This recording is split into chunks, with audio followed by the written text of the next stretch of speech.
ఇవన్నీ ఇలా. అరే అవునే, రేపు మన సాయిగాడికి ఫస్ట్ ఇయర్ ఫైనల్ ఎగ్జామ్ ఉంది కదా. వాడు అసలు ఎగ్జామ్ ధ్యాసలో పడి సరిగ్గా తింటున్నాడో లేదో తెలియదు. ఎగ్జామ్స్ ఉన్నాయంటే మాత్రం వీడు అసలు నైట్ అంతా తిండి నిద్ర మానేసి ఒకటే చదువుతుంటాడు. వాడి ఆరోగ్యం కూడా చూసుకోమని చెప్పవే కొంచెం.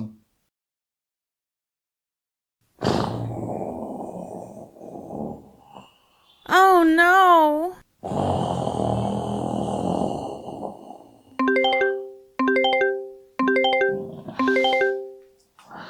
హలో.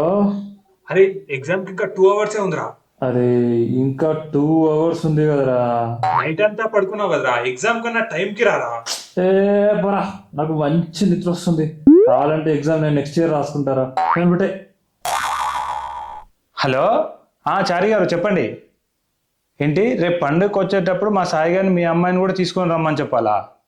అబ్బే అది అవ్వదులేండి. మా సాయి గారు అసలు అమ్మాయిని చూస్తే చాలు ఆమె దూరం పారిపోతాడు. వాళ్ళే వచ్చి మాట్లాడినా సరే వీడు తలదించుకొని వెళ్ళిపోతాడు.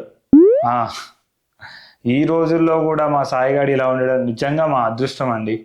హలో శృతి, ఏం చేస్తున్నావు? ఏంటి స్నానం చేస్తున్నావా? అయితే నాకు వీడియో కాల్ చేస్తాను. అబ్బా ఎందుకంత సిగ్గు? ఇప్పటికీ నేను 250 times చూశాను. Oh my god. సరే కానీ నెక్స్ట్ సండే ఓయోకి వెళ్దాం, రెడీగా ఉండు. మొన్న వెళ్ళిన ప్లేసే. ఏంటి మీ పేరెంట్స్ వస్తున్నారా? సరేలే అయితే నెక్స్ట్ మంత్ వెళ్దాం. బాయ్. నువ్వు కాకపోతే ఈ సండే నాకు రమ్య ఉంది.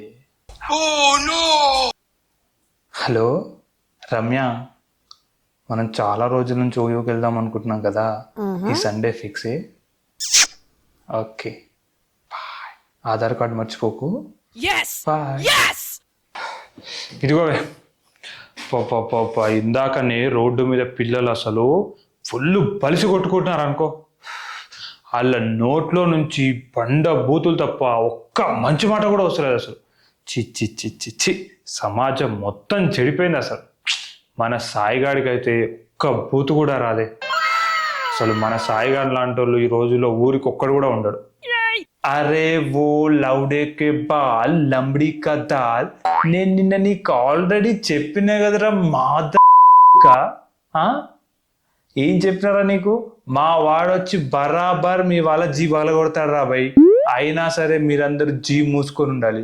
లేదు అని జీ బలిసిన కథలు చేశారనుకో, మళ్ళీ పగలగొట్టడానికి మీ దగ్గర జీ ఉండదు.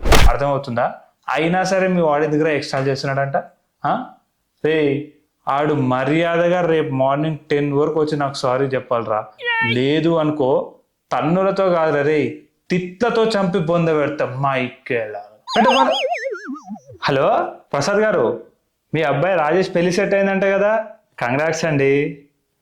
ఏంటి బ్యాచిలర్ పార్టీ ఉంది, మా సాయిగాడికి రమ్మని చెప్పంటున్నారా? అబ్బే బాలేవారండి మీరు. వాడు అస్సలు అలాంటి మందు పార్టీలకు అస్సలు రాడండి. మా సాయిగాడికి మందు వాసనే పడదు అసలు.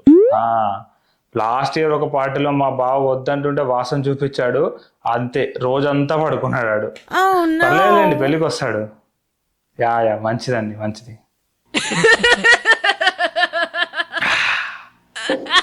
ఇది జస్ట్ 6th పెగ్గేరా. అయినా ఇది అసలు తాగినట్టే కాదురా, అసలు పార్టీ నైట్కి ఉందిరా. 40K ఇచ్చి ఫ్రెండ్ గారితో ఫారెన్ బాటిల్ తెప్పిస్తున్నా. నైట్ స్టార్ట్ చేసామంటే మార్నింగ్ వరకు లేచేదే లేదు అసలు. ఫుల్ ఎంజాయ్, అందరు వచ్చేయండి. అవునరా, మన రాజేష్ గారి బ్యాచిలర్ పార్టీ ఎప్పుడు ఉంది? నెక్స్ట్ సండే రా. అయితే మనం సాటర్డే వెళ్ళి మండే వరకు మన సిట్టింగ్ అక్కడే. అవునరా, లాస్ట్ టైం కిరణ్ గారు బ్యాచిలర్ పార్టీలో ఒక బెట్ వేసుకున్నాం, గుర్తుందా? మందు తాగుతూ ఉంటూ లాస్ట్ వరకు ఎవడైతే స్టేబుల్గా ఉంటాడో వాడికి 10K ఇస్తామని. నేనే గెలిచాను, గుర్తుంది కదా. ఈసారి కూడా సేమ్ అలాంటి బెట్టింగ్ పెడతాను రా. కాకపోతే ప్రైజ్ మనీ 30 పెడతాం. నాకు 30K అవసరం ఉన్నాయిరా. ఎలాగైనా గెలిచేది నేనే కదా. మన సాయిగాడు ఒక జాబ్ ఇంటర్వ్యూ అటెండ్ అయ్యాడు కదనే, ఆ జాబ్ వీడికి రాలేదే. పాపం వీడన్నీ బాగానే చెప్పాడే, కానీ వాళ్ళే పాలిటిక్స్ చేసి వీడికి జాబ్ రాకుండా చేశారు. Really? నాకే ఇంత బాధ అవుతుంది. అక్కడ మన సాయిగాడు ఎంత బాధపడుతున్నాడో ఏమో అసలు.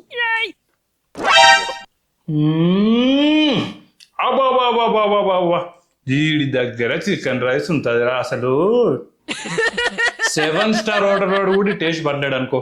బాబా ఈ ముక్కలైతే ఈ గ్రేవీ ఉంటుందిరా. ఎన్నిసార్లు నాకినా సరే మళ్ళీ మళ్ళీ నాకు అనిపిస్తుంది. రే 2 మటన్ రైస్లు 3 బోటి రైస్ పార్సల్ తీసుకో. ఎక్స్ట్రా గ్రేవీ మర్చిపోకు. Hello everyone, if you like my video please like, share and subscribe to my channel. Thank you.